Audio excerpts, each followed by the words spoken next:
Right now, the Secretary of Defense, Robert Gates, is speaking. So would every scout who has a mom or a dad or a brother or a sister or an uncle or an aunt in the Army, Navy, Air Force, Marine Corps, or Coast Guard, please stand.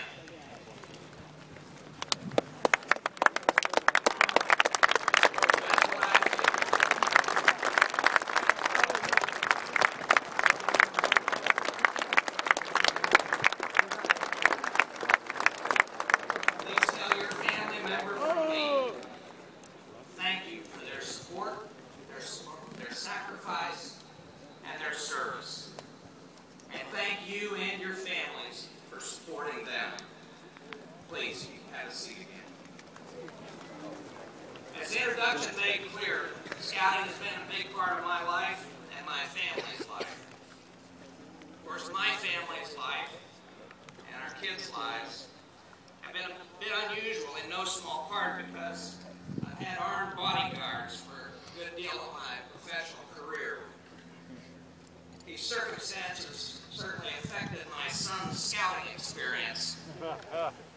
Such as the time when I was CIA director and his troop went on a father and son wilderness camping trip near Chesapeake Bay in January. My son and I went.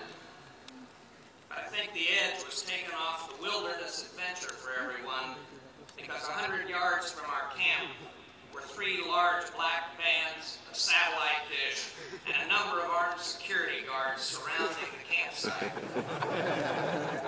It's a challenge no scoutmaster ever anticipated.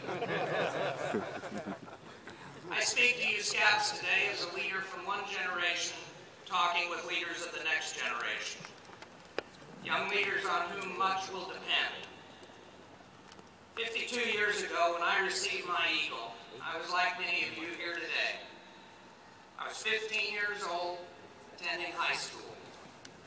I wasn't a straight-A student, nor was I a particularly good athlete. Although I was involved in school activities, I wasn't really a student leader. And this was all true in college as well. And when I went to Washington, D.C. to begin working for the Central Intelligence Agency at age 22, I could fit everything I owned into the backseat of my car. I had no connections, and I didn't know a soul.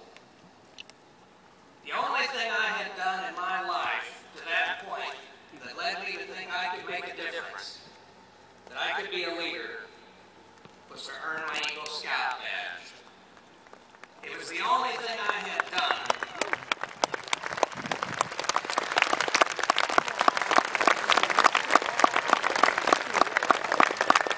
It was the only thing I had done that distinguished me from so many other high school kids.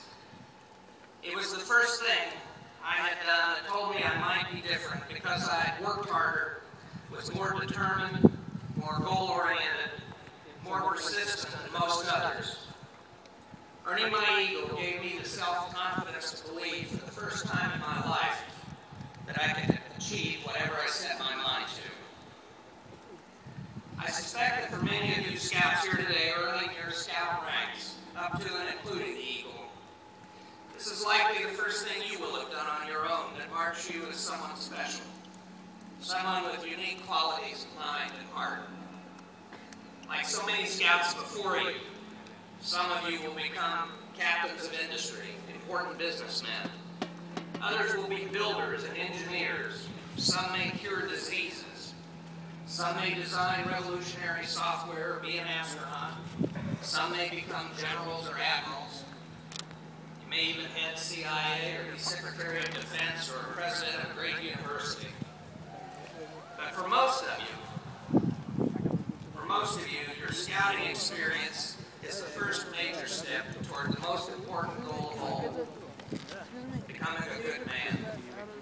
A man of integrity and decency, a man of moral courage, a man unafraid of hard work, a man of strong character, the kind of person who built this country and made it into the greatest democracy and the greatest economic powerhouse in the history of the world.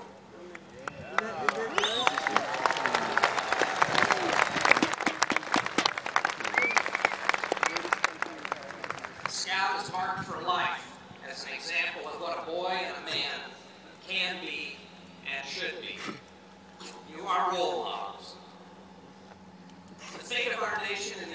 come. And I believe the future of the world itself depends on the kind of people we modern Americans will prove to be.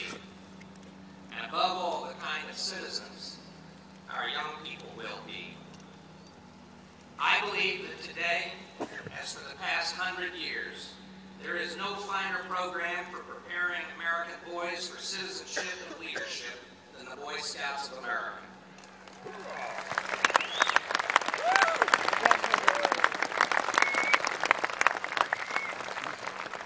I have served 8 presidents. I've traveled the world and had many extraordinary experiences. I've met many remarkable people. But at this point in my life, I can tell you that my scouting experiences, Scoutmasters, camping trips, Philmont adventures, the 1957 National Jamboree at Valley Forge, and many more, had a huge influence in shaping my life.